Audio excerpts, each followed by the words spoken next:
உனக்குலாம் அறிவு இருக்கா, நீ இப்படி தான் பண்ணுவியா இப்படின்னு சில சமயம் நம்ம என்ன பண்ணுறோம், நம்ம அறியாமலேயே நம்ம சில பேரை திட்டிடுறோம், அவங்க மனசு காயப்படுத்துகிறாப்புல. அதுக்காக தாங்க ஒரு சின்ன ஸ்டோரி. ஒரு பையன் என்ன பண்ணுறான், கல்யாண வீட்டுக்கு போகிறான். அங்கே வந்து பார்த்திங்கன்னா ஒரு இசை கச்சேரி நடக்குது. அவன் அந்த முதல் ரோவில் உட்கார்றாப்புல. அவர் வந்து ரொம்ப வல்லன்னு பேசுகிறவர். அவர் உடனே அவர் பக்கத்தில் உள்ளவரை தட்டி கூப்பிட்டு, அந்த அம்மா பாடுறம்மா பாருங்களேன், எப்படி பாட்டு நல்லாவே இல்லைல்ல அப்படிங்கிறான். உடனே அவர் இருந்துட்டு, அவங்க வேறு யாரும் இல்லைப்பா, என்னோட ஒய்ஃப் தாங்கிறாங்க. உடனே அவர் அப்படியே மாற்றி, சரி நம்ம கூட பரவாயில்ல, இந்த நாதஸ்வரம் வாசிக்கிறானே ஒரு பையன் எப்படி வச்சுக்கிற முடியுங்களா, எவன் போட்டானே தெரில அப்படிங்கிறாரு. உடனே அவரும் வேறு யாரும் இல்லைப்பா, என்னோட பையன் தான் அப்படிங்கிறாங்க.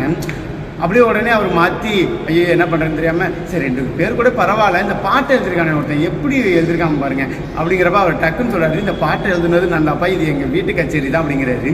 உடனே அவருக்கு மூஞ்சில் அடிச்சாப்புல ஆயிடுச்சு. சில சமயம் நம்ம என்ன பண்ணுறோம், சில பேரை மன காயப்படுத்துகிற அளவுக்கு பேசிடுறோம்.